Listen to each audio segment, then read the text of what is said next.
Imagine this. You walk into work and half your team has already mentally checked out. You finally get past the vacant faces, only to find not one but two resignation letters sitting on your desk. Their authors nowhere to be seen. Productivity is tanking. Morale is in freefall. What do you do? What can you do? What do you do? What do you do? Here's the hard truth. As a leader, if your team is checking out, that's on you. Ask yourself, have you made too many withdrawals from your relationship bank accounts? Now, what am I talking about here? Well, you see, workplace relationships are kind of like a bank account. Building trust and respect are like making deposits. But every tough decision we have to make as leaders, well, that's a withdrawal. Run your balance dry, and your team will stop trusting you. When that happens, they're done. And if you don't turn it around, your business might be too. Let's discuss how to keep those accounts full so that when tough decisions come, and they will come, your team doesn't check out or walk away. Think back over your own career to a leader who only made withdrawals. Lots of tough calls, strict policies, constant criticism, but never any deposits, no trust, no respect, just demands. Now, picture a leader you actually trusted. Why? Well, it's probably because they built goodwill before making the hard calls. They invested in you before asking for anything in return. That's why this metaphor works, because leadership isn't just about making decisions. It's about earning the right to make those decisions. Here's how you can start making deposits into your employees' accounts. Number 1, give credit where it's due.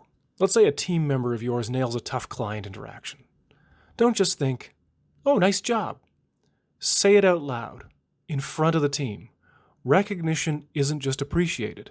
It reinforces the behavior you want to see. Praise in public, correct in private.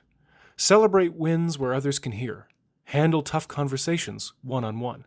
That's how you build trust and respect. 2, keep your promises. Your team has been putting in extra hours, delivering great results, and morale is high, until someone asks about raises in a team meeting.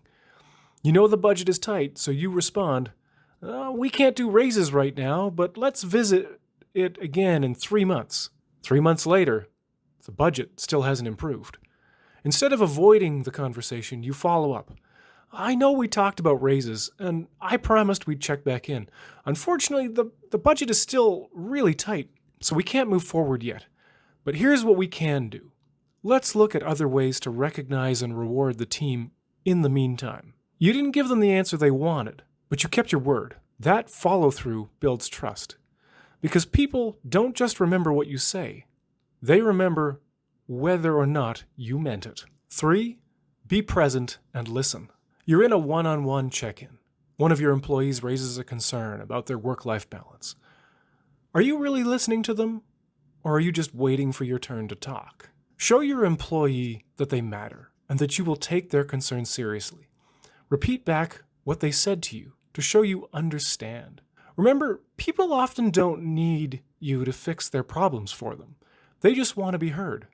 Continue to show that you're listening and offer suggestions when appropriate. Finally, 4, show your team you have their back.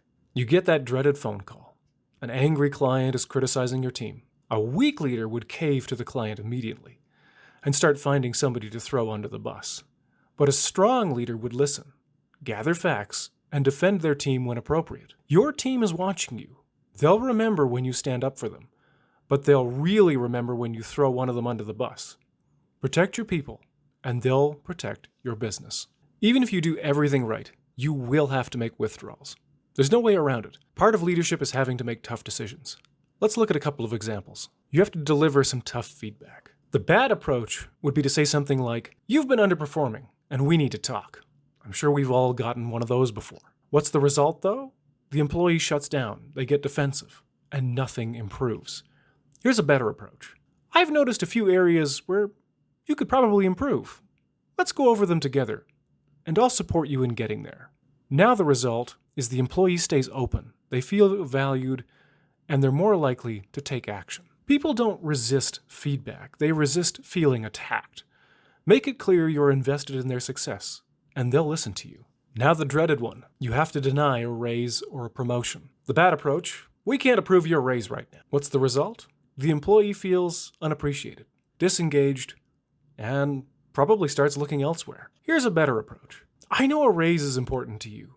Here's what we need to see to justify it. Let's map out a plan together. The result: your employee feels heard, sees a clear path forward, and stays motivated. A no without an explanation kills motivation. Give employees a roadmap, and they'll work toward the goal instead of walking away. Remember, though, your employee is going to treat that roadmap like a promise, so be prepared to stick to it. Let's look at 2 different examples. Ask yourself, which leader do you want to be? So manager 1, they make no deposits, only withdrawals. They never give any credit. They hide or obfuscate information from employees, and they only give negative feedback. Then one day, they have to deny a raise. As you can imagine, the employee feels disrespected and undervalued, and immediately starts job hunting. Now, manager number 2, consistently making deposits. They recognize good work, they're transparent about company challenges, they listen to their employees' concerns, and then one day, they have to deny a raise. The employee may be disappointed, but they'll trust the decision was fair. See the difference? Without trust, your team will walk away the moment things get tough. But if you've made enough deposits, they'll stand by you, even in the most challenging times. So ask yourself, are you filling your leadership bank accounts or letting them run dry? Remember, there's no metaphorical credit card coming to your rescue. Want some help strengthening your employee relationships? Check out the link in the description for some free one-on-one consultation with me. And, of course, if you enjoyed this video, like and subscribe. Maybe drop a comment down below. Let me know whether or not this is working for you. And to all you leaders out there, take care now.